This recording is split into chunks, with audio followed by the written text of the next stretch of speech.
જનાલી મધ્યાહન ભોજન ભરતીમાં ભ્રષ્ટાચારના આક્ષેપ, મામલતદારને ગ્રામજનોની લેખિત રજૂઆત।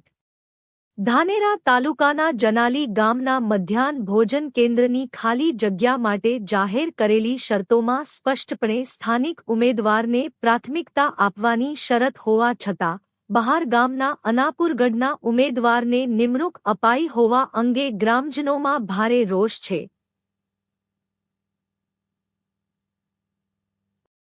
ગ્રામજનોનો આક્ષેપ છે કે આ નિમણૂક મામલતદાર કચેરીના મધ્યાહન ભોજન કચેરીના ઇશારે ભ્રષ્ટાચારની દોર હેઠળ કરવામાં આવી છે।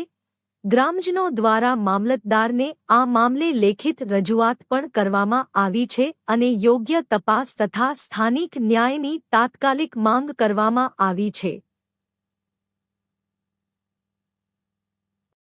તેમણે ચીમકી આપી છે કે જો યોગ્ય પગલાં નહીં લેવાય તો સમગ્ર ગ્રામજનો દ્વારા ધરણા અને આંદોલનનો માર્ગ અપનાવશે એ ચોક્કસ નક્કી જ છે।